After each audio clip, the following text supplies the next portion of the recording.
뭐 일단 그 가장 중요한 배경은 민간 교류를 추진하는 게 남북 관계를 발전시키고 또 변화를 추구하기 위해서 하는 건데,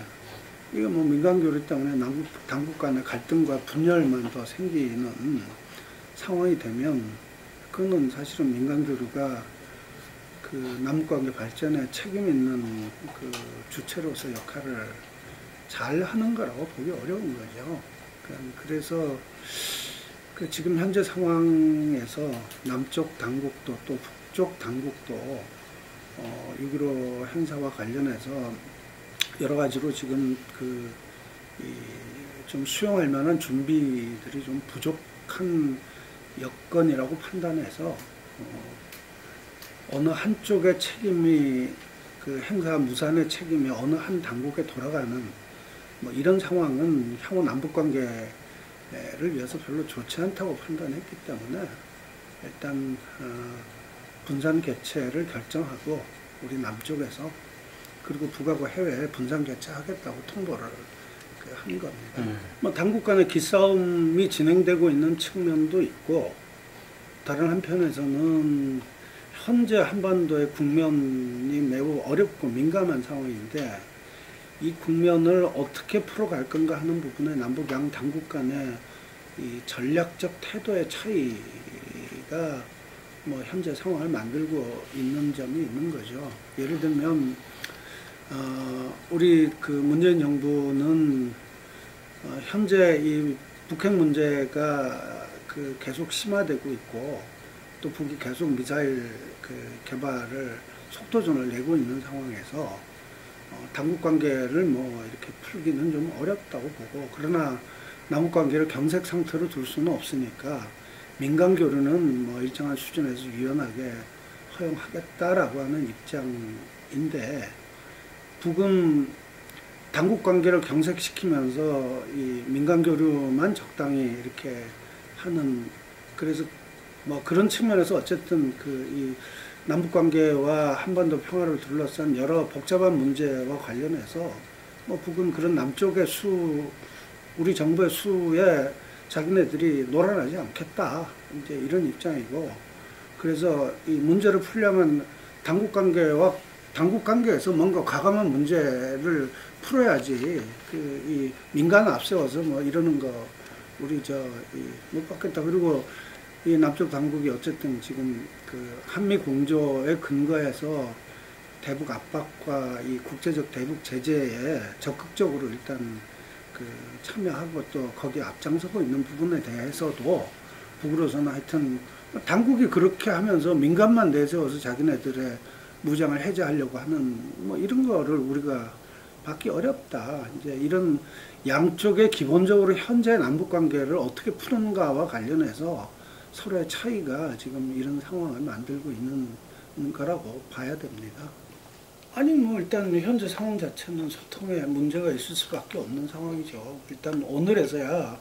통일부 장관이 선임됐고, 또 이 문제를 다루는 청와대 담당 주 책임자가 아직 지금 경질돼서 지금 다시 선임이 안 돼 있는 상황이니까, 일단 이 정부 쪽에 말하자면 핵심 라인이 지금 정비가 아직 다 안 돼 있는 상황이죠. 그러니까 소통에 문제가 있을 수밖에 없는 거죠. 그리고 어쨌든 오늘까지 상황은 통일부조차도, 그러니까 누가 결정하고 누가 책임 있게 판단하는지에 대해서 통일부 이 정부 이 관료들도 사실은 좀 어떻게 해야 되는지 잘 몰라 했던 상황이니까, 그래서 소통에 문제가 있을 수밖에 없는 상황이었는데, 이제 새로 통일부 장관이 들어서고 아마 외교안보 라인 인선도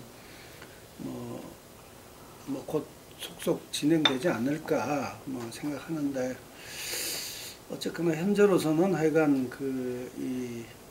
학자와 관료 중심의 이런 이 외교안보 라인이기 때문에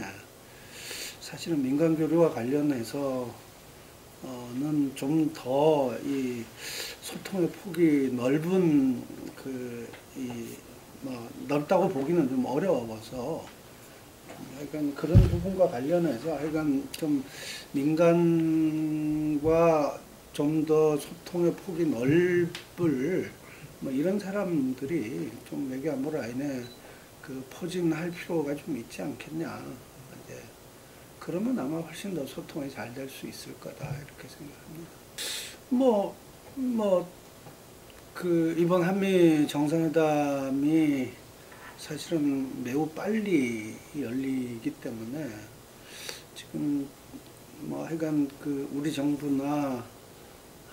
특히 우리 정부 막 들어선 지 지금 한 달이 채 안 된 한 달이 조금 넘은 이런 상황에서 이제 한미 정상회담을 치르는 것에 대해서는 여러 가지 걱정과 우려들도 좀 있는 거는 사실일 것 같습니다. 너무 빠른 거 아니냐.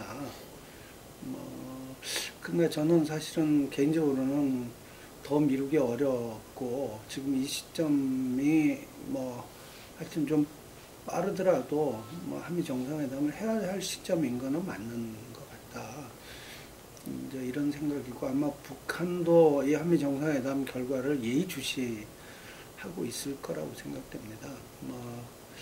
한미 간에 어떤 논의가 이루어질 건가 하는 부분과 관련해서는 별도로 좀 따로 얘기를 해야 될 문제라고 생각하고요. 다만 북한이 어떻게 할 거냐. 그러니까 한미 정상회담 결과를 예의주시하겠지만 저는 현실적으로 북한이 기대하는 수준의 한미 정상회담 결과가 나올 거냐. 그거는 지금 사드 문제를 비롯해서 여러 가지 상황들이 현재 한반도와 관련해서 북한 핵 문제 현재 상황이 사실상 매우 심각한 상태에 접어들어 있기 때문에 이 문제와 관련한 지금 상황이 대단히 어려워서 우리 정부도 사실은 운신의 폭이 넓지가 않아서 한미 이 정상회담의 결과가 북이 볼 때 그렇게 북의 태도를 금방 바꿀 만한 이렇게 되기는 좀 쉽지 않을 거다. 그리고 그것과 별개로 저는 북한은 한미 정상회담의 결과와 상관없이 이거는 다시 얘기하면 북한이 한미 정상회담에 대한 북한의 기대 수준이 별로 높지 않을 거다라고 보여지고 그렇기 때문에 북한은 그 결과와 상관없이 아마도 자신들의 계획에 따라서 핵과 미사일 능력 증진에 총매진할 것이고 특히 미국 본토를 타격할 수 있는 ICBM 개발을 향해서 아마도 한미 정상회담 결과와 상관없이 빠른 속도전으로 나갈 가능성이 높다고 보여집니다. 그래서 사실 한반도 평화나 북핵 문제와 관련해서 볼 때 가장 나쁜 경우는 북한이 미국 본토에 대한 2차 타격 능력을 확보해 놓고 즉 핵과 미사일 능력에 자신들이 생각하는 목표치에 어느 정도 도달해 놓고 그리고 선관 후민 또 통미 봉남 이런 식의 태도를 취하면서 사실상 남측 당국에게 대화나 협상의 문을 좁게 가져가면서 자신들의 이 핵보유를 인정하는 분위기로 끌고 가는 그런 상황이 되면 현실적으로 문재인 정부가 할 수 있는 일이 정말로 극히 제한되게 되는 거거든요. 사실상 핵 능력의 동결도 아무 의미가 없는 상태가 되는 거고 미국의 레드라인을 이미 넘어서게 되는 거고 그런 상황에서 사실은 동결 협상을 하는 게 큰 의미도 별로 없는 이런 상황이 되는 게 사실은 가장 나쁜 경우고, 그런 점에서 지금 사실은 문재인 정부는 시간이 별로 없는 상태이고, 시간이 별로 없기 때문에 빨리 한미 정상회담에서 이런 상황 인식을 공유하면서 북한의 핵 능력을 동결하는 것이 별 의미가 없어지는, 그러니까 핵 문제, 북핵 문제가 임계점에 도달하기 전에 대화의 문을 열고 북한이 어쨌든 핵 능력 동결에 나서도록 이렇게 하는 게 지금 필요하고, 그러려면 사실 이번 한미 정상회담에서 북한을 대화로 끌어들이기 위해서 한미 정상 간에 매우 과감하고 담대한 이 결단을 만들어내야 되는 거고, 그런 점에서 사실은 문재인 대통령의 어깨가 상당히 좀 무겁다. 이번 한미 정상회담이 매우 한반도 정세에 중요한 고비가 될 가능성이 높다, 이렇게 봅니다. 민간 차원의 물꼬를라도 터서 남북관계 경색을 막는 것이 필요한데, 북이 그 수를 지금 읽고 있는 거죠. 읽고 있는 거고, 그래서 북한이 앞으로 어떻게 나올까 하는 부분에 대해서 우리가 예측을 하면서 대응할 수밖에 없다는 겁니다. 그러니까 예를 들어서 그냥 우리가 민간 교류는 좀 허용하고 당국 관계는 좀 계속 핵 문제 풀리는 상황을 보면서 이렇게 가겠다라고 하는 것에 북한이 그냥 순순히 그렇게 끌려오는 게 아니라는 거예요. 그러니까 그렇게 오지 않을 때 어떻게 할 거냐에 대한 대책이 있어야 된다는 얘기인 거고요. 그리고 지금 그런 상황을 북이 보여주고 있는 거고, 거기에 대해서 우리가 지금 별 대책이 없는 상황에 있다는 거죠. 그래서 이 문제는 일시적 현상이나 시간이 지나면 해결될 문제가 아니기 때문에 사실은 우리 정부와 민간이 근본적인 대책을 세우고 접근의 방식의 변화를 포함해서 여러 가지 상황 고민해야 될 상황이라는 거예요. 그러니까 예를 들면 북은 지금 이럴 겁니다. 당국 관계가 열리지 않으면 계속 핵미사일 개발들을 계속하고 목표 지점을 향해 갈 거고, 그러면서 북이 원하는 몇 가지 교류, 또 북이 원하는 세력들을 중심으로 해서 예를 들면 남북 노동자 통일 축구 대회라든가 이런 것들을 통해서 진행하면서 이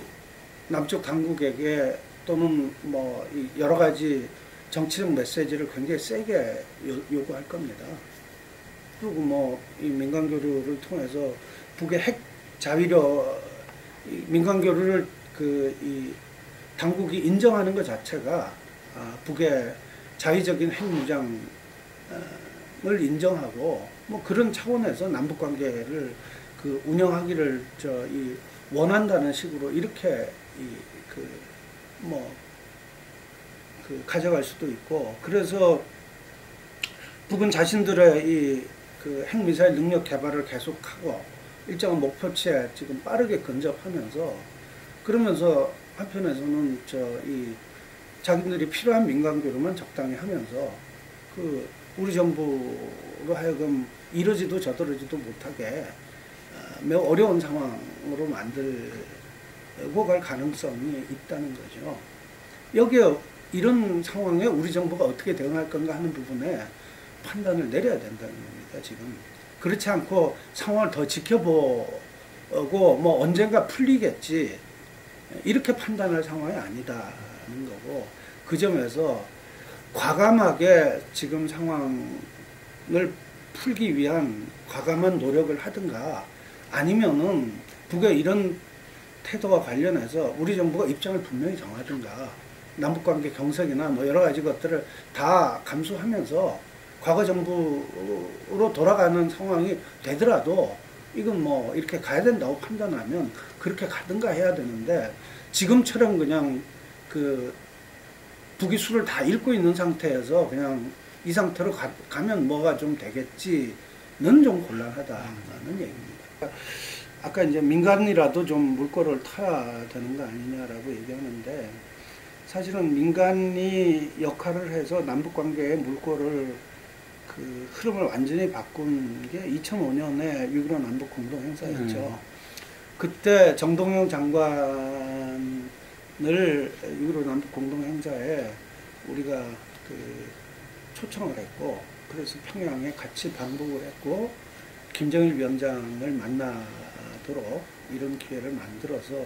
이게 이제 9.19 공동성명과 14 정상회담으로 가면 이제 결정적 계기를 만들었던 건데요. 근데 이때도 보면 민간이 물꼬를 틀 때는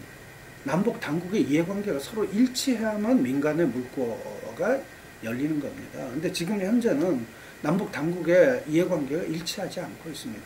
북은 자신들의 핵보유를 인정해야 된다라고 요구하고 있고, 그거를 전제로 한 남북 당국 관계를 열겠다 지금 이렇게 얘기하고 있는 거고, 우리 정부는 전혀 다른 입장에 서 있는 거고, 그래서 이거를 물꼬를 틀려면 사실은 이 문제와 관련해서, 북핵 문제와 관련해서 일정한 이 양측의 남북 그 당국의 이게 뭔가 이해관계가 맞춰지는 지점이 뭐가 있어야 민간이 뭘 하면 그게 자연스럽게 남북 당국 간의 이제 이 합의와 그 타협으로 이렇게 진행되면서 민간의 역할이 이제 의미를 발하는데, 지금 상황에서 어쨌든 이 민간이 그런 역할을 하기에는 특히 핵 문제와 관련해서는 매우 민감하고 쉽지 않은 그 상황과 조건에 있다는 점이고요. 그다음에 이제 우리 민간 쪽에서 그러기 때문에 계속 요구하는 것은 뭐냐 하면, 북이 협상 테이블로 나오도록 하는 것은, 우리가 예를 들어서 북이 비핵화에 대해서 진지한 입장과 태도를 취하면 우리가 대화하겠다 라고 백날 해봐야 북은 대화에 안 나온다는 거죠. 그러니까 북이 대화로 나오게 하려는 제일 중요한 요인이 뭐냐, 그러니까 그 점에 대해서 민간이 계속 얘기해 왔던 것이, 북한이 느끼고 있는 위협의식을 약화시키는 조치를 하면서 북한이 핵 능력을 동결하는 것은 협상을 통해서 달성해야 될 목표지, 일단 북한이 핵실험 중단하면 대화하겠다 라는 거는 이 상황이 전도된 거라는 거죠. 그러니까 북한의 핵실험을 중단시키고 미사일 개발을 중단시키는 것은 협상을 통해서 달성해야 될 목표지, 그게 되면 그때 협상이나 대화하겠다는 거는 안 된다는 거고, 그런 점에서 사실은 우리가 북한의 이 핵과 미사일 도발과 실험을 중단하라고 요구할 만한 우리의 이 상응하는 조치를 내놔야만 비로소 북도 협상 테이블에서 도망갈 명분이 없어지게 된다는 거죠. 그러니까 그 점과 관련해서 어쨌든 저는 뭐 문재인 정부가 미국을 설득하고 또 나아가 그런 조건에서 북한을 설득해서 이 대화로 가는 틀을 만들 수밖에 없다는 거고, 이 과정에서 민간이 뭐 아마 격가지로 부분적인 뭐 이런저런 역할을 할 수 있을 텐데, 이거는 문재인 정부가 어쨌든 이런 기본적인 입장 위에서 문제를 풀어가려고 할 때 뭐 우리도 민간이 아마 옆에서 조금 뭐 도움이 되는 역할을 할 수 있지 않겠냐, 이제 이런 거라는 거고요. 그 다음에 지금 트럼프 정부의 이 대북정책 기조와 관련해서는 사실은 지금까지 해온 게 최대 압박이죠, 북에 대해서. 그리고 그 최대 압박의 핵심이 뭐냐면 중국을 앞세워서 북한을 압박하는 거였거든요. 그러니까 지금 트럼프 정부가 하고 있는 것은 사실은 과거에 전략적 인내 때 했던 거하고 압박과 관련해서는 다른 게 하나도 없다는 거예요. 다른 게 하나도 없고, 다만 트럼프 정부가 어쨌든 이 군사 옵션은 없다라고 선언을 했는데, 뭐 이거에 대해서도 평가가 엇갈리죠. 사실은 최근에 일련의 북의 미사일 속도전과 ICBM 선언이 곧 하겠다는 선언이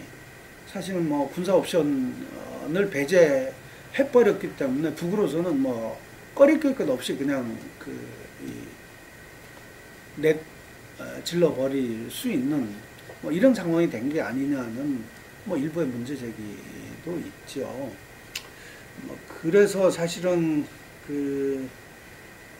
트럼프 정부도 뭐 지금 마땅한 그 대응 수단이 사실은 이게 별로 없는 상황이기 때문에 트럼프 정부로서도 관여를 현실적으로 생각할 수밖에 없고, 관여는 일단 협상과 대화를 시작해야 관여의 문이 열리는 거거든요. 지금처럼 관계가 닫혀 있으면 관여할 수 있는 방법이 없어지는 거니까. 그러니까 그런 점에서 트럼프 정부도 결국은 그 대화와 협상을 해야 되고, 대화 협상에 나서서 관여를 시작하려면 북을 대화 협상의 장으로 끌어내야죠. 그건 아까 얘기했던 똑같은 문제가 발생한다는 거예요. 북의 핵 능력을 동결시키고 나서 대화하겠다라고 할 것이 아니라, 북의 핵 능력을 동결시키는 미사일과 핵실험을 중단하는 것이 중요한 협상의 목표일 수밖에 없다는 점이고, 그것을 위해서 한미합동 군사훈련의 축소나 이런 부분들에 대해서 북이 실제로 위협을 느끼는 부분을 완화시키는 것을 조건으로 내걸고 협상을 시작해야만 협상이 비로소 시작될 수 있다는 거라는 겁니다. 그러니까 그 점을 트럼프 정부가 분명하게 좀 인식하고 대응해야만 실제 관여가 시작될 수 있다는 거죠. 뭐 일단 우선 이거로 공동연사는 분산 개최가 결정됐지만, 지금 8.15 광복절 남북 공동연사와 관련해서는 현재 남북 사이에 노동자 통일 축구대회를 원래 8.15에 서울에서 여는 합의가 이루어져 있습니다. 그리고 뭐 노동자 통일 축구대회는 뭐 우리 정부가 좀 수용할 수 있는 거 아닌가 하고 우리는 기대를 하고 있고, 그리고 여러 가지 남북관계 민감한 그 여러 상황을 고려할 때 북이 서울에 내려와서 축구대회와 같은 교류를 먼저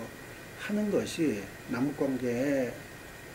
실제로 여러 가지 좀 이 문제를 좀 지혜롭게 풀어가는 길이기도 하다는 점에서 광복절 남북 공동연사는 서울에서 노동자 통일 축구대회와 함께 이렇게 진행하는 것이 어떻겠냐 생각하고 있고요. 원래가 이제 10주년인데, 원래 10주년 공동행사는 북과는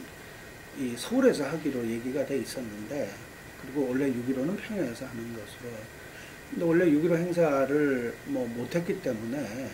14 행사를 어디서 어떻게 할지는 다시 협의를 좀 해야 되는 상황인데,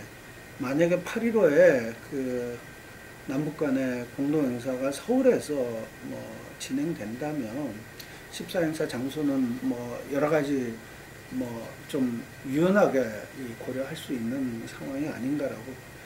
판단하고 있고요. 하여튼 그런 부분들은 남북관계 진전 상황을 보면서 좀 더 판단을 좀 할 생각입니다. 그 다음에 지금 문재인 정부가 대북 특사를 보낼 필요가 있지 않느냐는 뭐 지적들이 있는데, 뭐 주변 여러 나라에는 다 특사를 보냈는데 북한에만 안 보낸 건 좀 문제가 있는 거 아니냐는 지적도 좀 있고 그렇습니다. 그런데 어쨌거나 현재 여러 가지 좀 한반도의 민감한 상황, 그리고 북이 지금 핵미사일 개발에 속도전을 내면서 지금 뭐 사실상 군사적 긴장을 격화시키고 있는데, 북이 중요한 당사자의 하나로 되어 있는 이런 조건에서 뭐 정부 차원의 특사를 파견하는 것이 뭐 국민들에게 어떨까, 뭐 이런저런 좀 우려도 있기 때문에, 저는 뭐 민간 차원의 행사를 통해서 그러니까 민간의 특사, 뭐 특사라는 이름보다도 그런 역할을 하는 뭐 이런 부분을 좀 민간의 형식을 통해서 뭐 북과 좀 간접적인 소통을 하는 방식들을 뭐 한번 정부가 고려해 볼 수 있지 않겠는가 생각을 하고, 뭐 그런 점과 관련해서는 조만간 어쨌거나 좀 그런 기회를 민간이 적극적인 노력을 통해서 만들어가는 것이 뭐 당국관계 발전에 또 민간이 기여하는 길이 아닐까 지금 생각을 하고 있습니다. 네. 이산가족 상봉 문제도 사실은 이제 이게 한계점에 도달한 사안입니다. 그러니까 제가 볼 때는 이산가족 상봉이 앞으로도 계속 이 주요한 이슈가 될 수 있는 시기는 문재인 정부를 넘어서게 되면 아마 훨씬 더 비중이 줄어들게 될 거고, 앞으로 10년 내에 저는 이산가족 상봉 문제는 아마 그 의미 없는 남북 간의 안건이 될 가능성이 있다라고 보는데, 그건 그만큼 어쨌든 하루라도 빨리 미룰 수 없는 문제다, 이제 이런 거고요. 그래서 이산가족 상봉 문제는 우리가 적극적인 노력을 해야죠. 근데 어쨌든 북은 이산가족 상봉 문제를 철저하게 이 카드로 활용하고 있기 때문에 우리가 북이 요구하는 카드를 받아야 되느냐 마느냐에 이제 이런 문제로 되게 되면 이산가족 상봉 문제가 이제 상당히 좀 어려워지게 되는 거죠. 이제 그리고 지금 이미 북은 이산가족 상봉과 관련해서 지금 탈북자 중에 여종업원 등을 비롯한 사람들을 보내라, 그래야 이산가족 문제를 협의할 수 있다고 지금 이미 입장을 밝혔고, 그래서 이 문제도 사실은 이산가족 상봉 문제를 풀려면 당국 간에 그런 부분의 문제들에서 일정한 진전이 있어야 지금 가능한 상황으로 보이는데, 사실은 종업원 집단 탈북 사건은 여러 가지로 좀 논란이 됐던 사건이어서 이것도 일종의 이 남북 관계에 좀 쌓여 있는 풀어야 될 과제라는 차원에서 좀 이 문제에 대해서 정부가 적극적인 검토와 좀 방안을 찾아서 이산가족 상봉의 장애물을 제거하는 노력을 어느 정도는 좀 기울이는 모습을 보여야 북이 조금 하지 않을까 싶은데, 만약에 이 문제 집단 탈북자 문제에 직접 접근하기 어렵다면 다른 차원에서 북을 이산가족 상봉에 좀 호응할 수 있도록 유인하는 여러 가지 좀 다른 대책들이 좀 이렇게 정부로서는 고민할 필요가 있지 않겠나 싶습니다. 그러니까 우선 일단은 우리 정부는 미국과 관계에서 미국을 적극적으로 이 남북관계 발전에 도움이 되는 방향에서 미국을 설득하고 또 미국과 함께 여러 가지 이 부상을 좀 해 나가는 노력이 필요한 거죠. 그러니까 예를 들어서 북한이 바뀌고 북한 핵 문제를 해결하기 위해서는 북한이 가지고 있는 기본적인 이 위협 의식, 또 피포의 강박 의식, 이런 게 해결이 돼야 되는데, 그게 남북관계 진전 없이 북한이 가지고 있는 근본적인 위기 위협 의식이 해소가 되느냐, 불가능한 얘기고, 현재 남북관계 단절이 계속될수록 북한은 핵에 매달릴 수밖에 없는 상황이 되는 거기 때문에, 그런 점에서 이 북핵 문제 해결을 위해서라도 미국의 이해관계는 남북관계 발전에 미국의 이해관계가 있다는 점을 확실하게 설득해내야 되는 거죠. 그리고 그래야만 한반도 문제를 다시 재한반도화 시킬 수 있고, 기존의 이명박 박근혜 보수정권 하에서 북핵 문제는 완전히 이 강대국의 세력의 각축 문제로 이렇게 돼버리고, 거기에 우리 정부가 할 수 있는 역할이 전혀 없게 돼버렸는데, 일단 그거부터 한반도 문제화 다시 바꾸어내는 이런 게 이제 우리 정부가 해야 될 중요한 역할이죠. 그리고 그러려면 그렇게 남북 관계를 진전을 시키려면 북한을 협상 테이블로 끌어들여서 관여가 시작돼야 되는 거고, 북한을 협상 테이블로 끌어들이기 위해서 그 일정하게 한미가 북한에 대한 위협 수준을 낮추고 뭐 이러는 게 필요한 거. 이게 그 미국을 설득해야 되는 문제인 거죠. 그리고 그것과 함께 북한을 설득해서 대화의 틀에 나서고 다시 그 과거 6.15 시대와 같은 좀 이런 남북의 그 공동 번영과 이 그 평화 경제를 진전시키는 뭐 이런 길로 나아가도록 그 북한을 설득해야 되는 거고,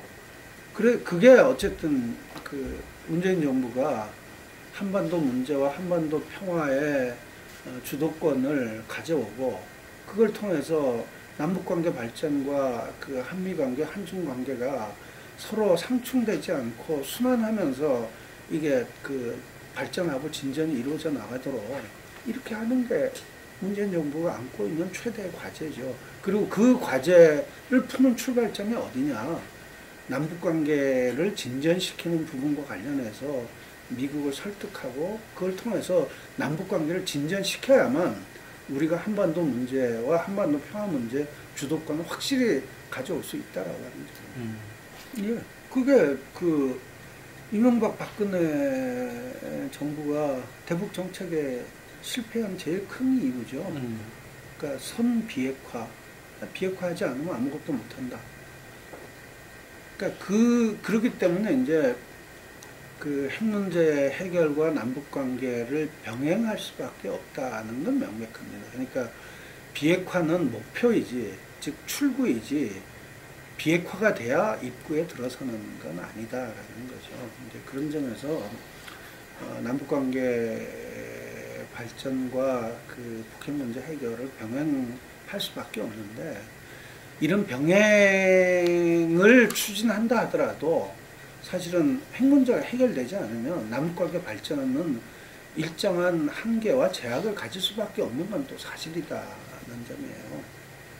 그러니까 뭐 그런 점에서 하여간 그 정경 분리나 병행론은 기본적으로 입구에서 우리가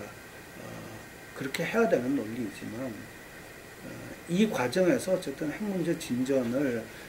그 높이 가져가야만 또 그만큼 남북관계 발전도 이제 그만큼 이제 더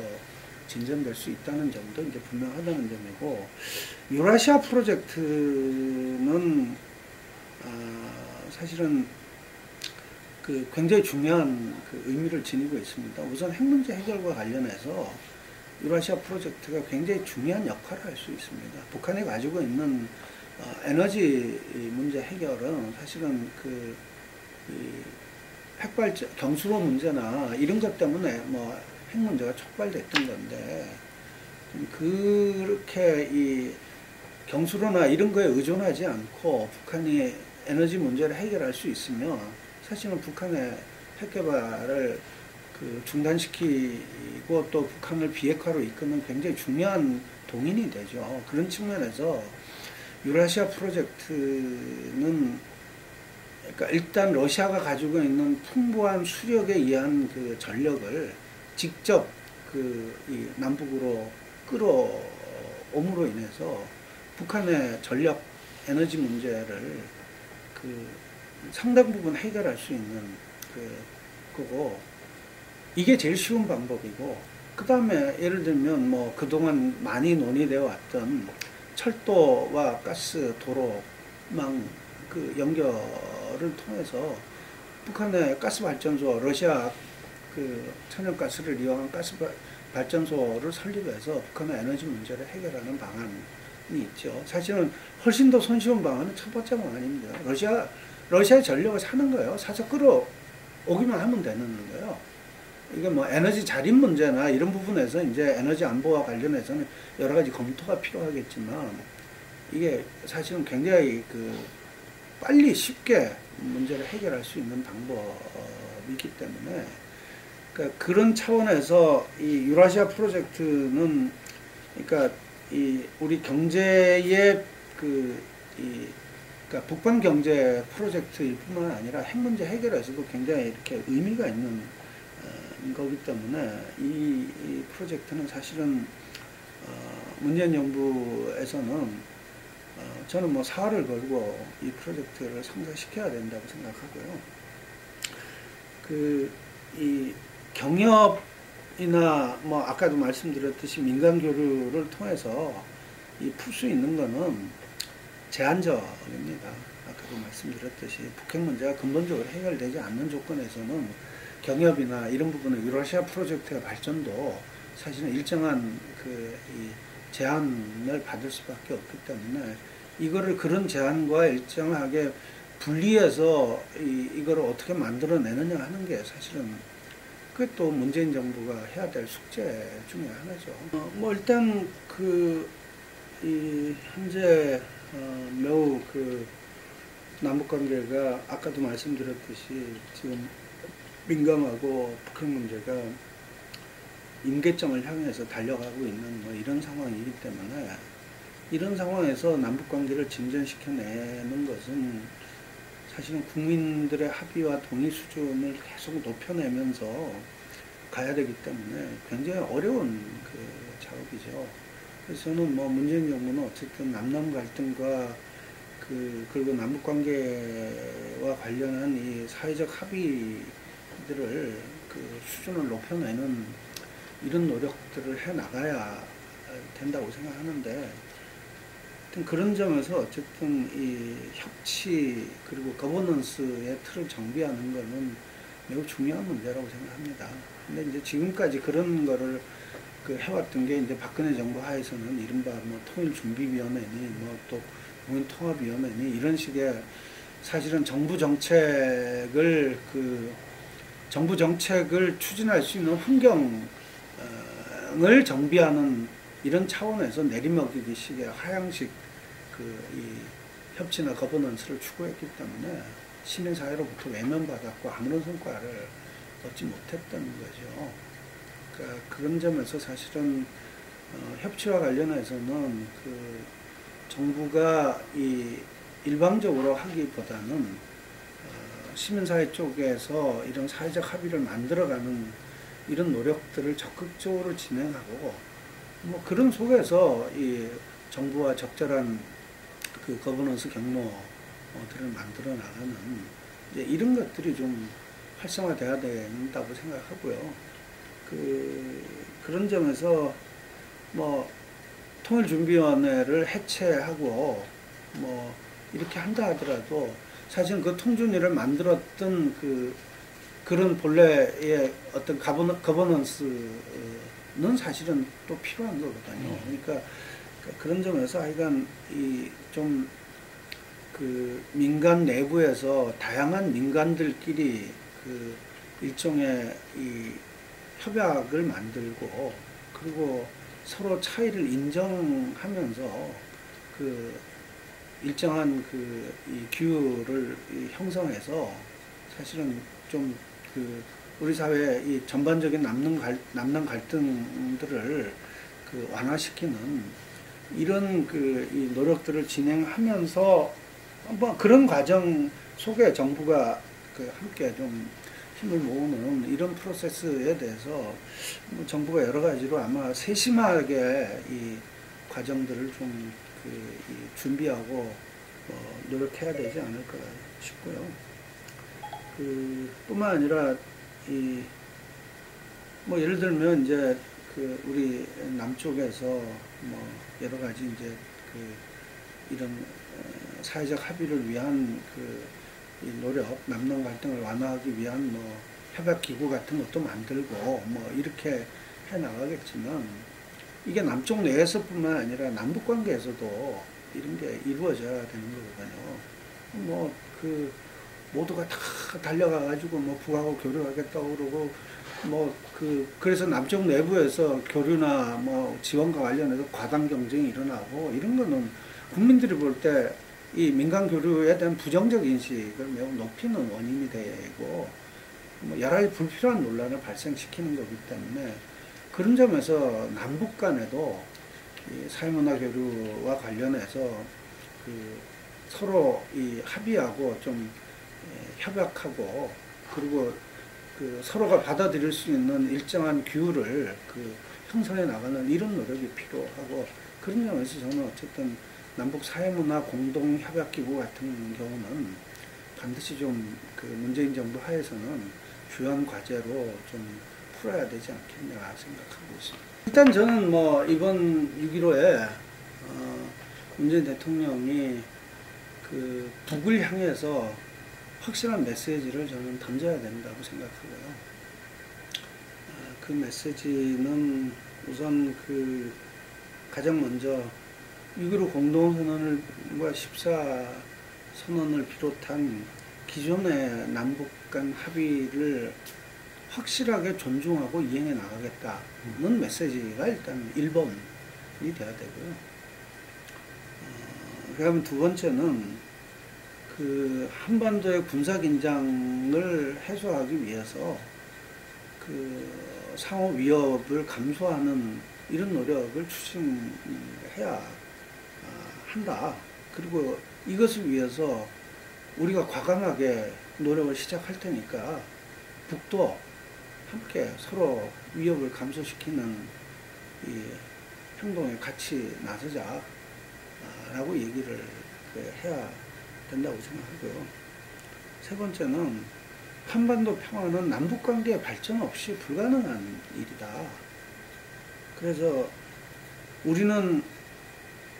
뭐 한미동맹도 중요하고 한중관계도 중요하고 다 중요하지만 남북관계 발전이 그 중에서도 가장 중요한 문제라고 생각한다. 그래서 한반도 평화를 위해서 남북관계를 발전시키고 남북이 힘을 모아서 한반도의 평화와 번영을 추구해 나가자. 뭐 이런 그 아주 원칙적인 메시지를 어쨌든 이번 6.15에 대통령이 좀 북을 향해서 던져야 되는 것 아닌가 싶습니다.